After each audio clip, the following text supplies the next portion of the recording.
En préparant cette interview, je t'ai demandé de nous présenter 3 objets qui étaient chers à tes yeux. Alors voilà les 3 objets, explique-nous ce qu'ils sont, ce qu'ils représentent pour toi. Bon, alors, ici, c'est un pot à tabac, avec encore le tabac, la pipe, le papier, etc. de mon père. C'est un objet que j'ai vu dans ma maison natale, à Moucron, pendant toute ma vie, enfin les 20 ans que j'ai passé à Moucron, j'ai vu ça sur le meuble et il fumait en rentrant. Donc c'est un des 2 seuls objets, si je puis dire, que j'ai gardé de ma maison natale, parce que je ne suis pas finalement très collectionneur. Bon, j'ai collectionné des petits animaux que c'était des souvenirs de reportages où j'étais en général. Et donc ça, je l'ai gardé. Enfin, je dois ajouter que je l'ai gardé avec un carnet qu'il avait en dessous, parce qu'il avait une très belle écriture. Et donc j'ai gardé quelques notes qu'il recopiait. Ces notes d'ailleurs, ce sont des suggestions de mots pour le jeu des dictionnaires. Il m'envoyait ça de temps en temps, et il participait de cette façon-là. Donc c'est assez émouvant. Bon, alors c'est un objet qui n'existe plus maintenant puisqu'on ne peut plus fumer, etc. Et que moi j'ai jamais fumé de ma vie, donc j'y attache d'autant plus d'importance que je ne l'ai pas suivi. Voilà. Bon, mon père, disons que mon père m'a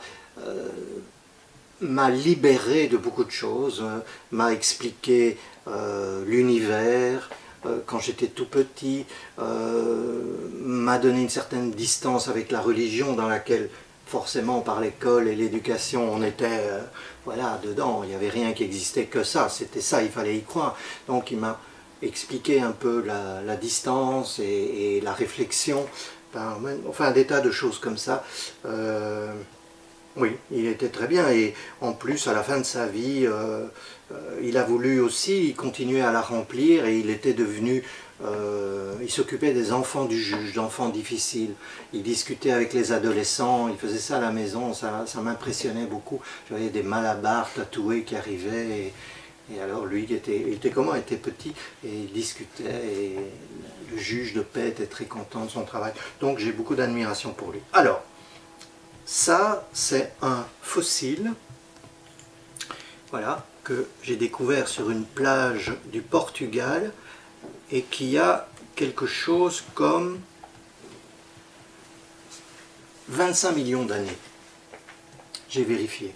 Et j'ai ça près de moi pour avoir le sens du temps et de l'espace, de la relativité des choses, comme on est peu de choses. Quelques années à côté de ça, bon, il n'est plus là, il est peut-être là, dedans, fossilisé, mais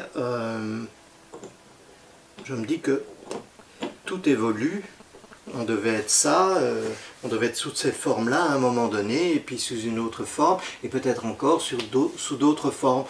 Bon, ça me met dans le cours du temps et de l'espace. Mon idée, c'est peut-être, et j'en viens au 3e objet, mon idée, c'est peut-être que on fait partie d'un grand être, et que à l'intérieur de cet être, on est projeté dans le temps et l'espace avec une partie de ça, d'où l'inspiration, la création peut-être, et l'aide des anges, et où notre but dans le temps et l'espace, notre vie sur Terre, c'est d'essayer d'être le mieux possible, proche, le plus proche possible de cette intuition qu'on a d'un être infini, etc. Il est possible que ce soit notre rôle. Pourquoi? On ne le sait pas, on est à l'intérieur d'un truc, donc on ne le sait pas. À l'intérieur, déjà, c'est bizarre, parce qu'il n'y a pas de temps et d'espace, donc c'est des choses qu'on ne peut pas comprendre. Et ça, mon père me l'a expliqué très vite, qu'il fallait savoir qu'il y avait des choses qu'on comprenait mieux au fur et à mesure, mais pas nécessairement totalement. Et les anges, eh bien, j'ai une relation très particulière. Ça, je l'ai acheté il n'y a pas longtemps parce que je le trouvais très beau et juste bien à la hauteur de mon bureau quand j'écris. Souvent, à des moments clés dans ma vie, j'ai eu une voix qui me suggérait quelque chose, oui, non, par exemple, ou qui qui m'aidait à passer un cap ou un truc comme ça. C'est très fugace et très furtif. Alors, peut-être que c'est ma conscience, mon âme, le cerveau qui formule ces choses-là de l'intérieur. Peut-être que c'est comme l'inspiration quelque chose qui nous vient d'ailleurs. Peut-être que c'est une sorte de présence qui existe. Je ne tranche pas et j'ai pas de conviction. J'ai toujours que des doutes, moi. J'ai pas de conviction. Donc, l'ange, alors j'ai lu beaucoup de choses sur l'angéologie, donc les anges et tout ça, ceux qui en avaient rencontré et tout, enfin bon, la Bible, l'explication des anges, ce que ce sont des extraterrestres, j'ai aussi lu des livres là-dessus.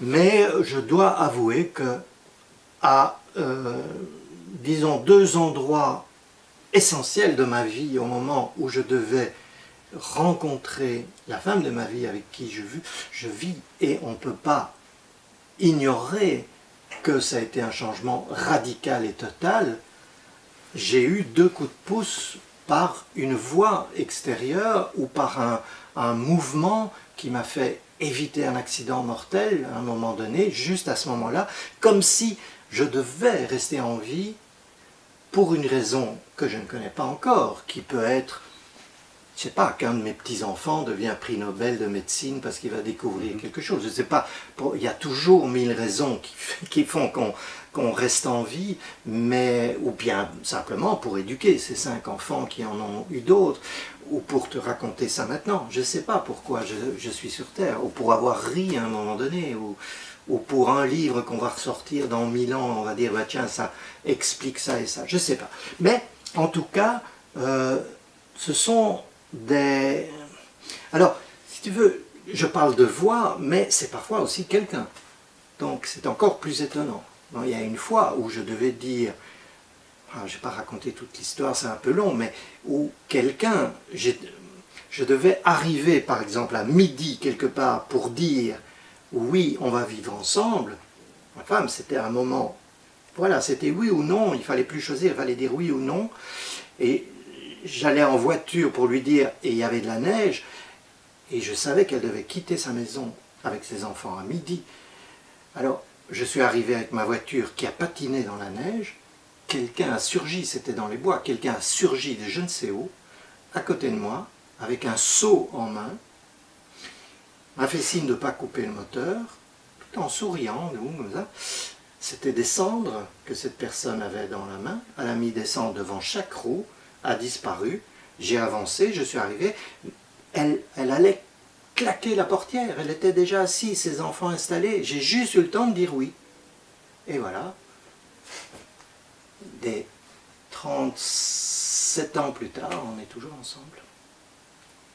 Alors maintenant on peut dire, on peut changer d'histoire, on peut dire, bah, j'aurais peut-être pu téléphoner après et dire oui, j'ai pas eu le temps de dire oui, j'étais là, on ne sait pas. Mais en tout cas, ça a fait que ce moment était unique, important et essentiel, grâce à quelqu'un qui était peut-être un fermier qui se promenait là, que je n'aurais pas vu, mais dans les bois, dans la neige, on voit en principe. Et dans le rétroviseur, il n'y avait plus personne. On peut dire, bon, il s'est assis, justement, je ne l'ai pas vu. Peut-être, on ne sait pas tout ça. Et je m'en fous, au fond. Ouais. Je préfère croire que quelqu'un m'a protégé. Quelqu'un ou quelque chose.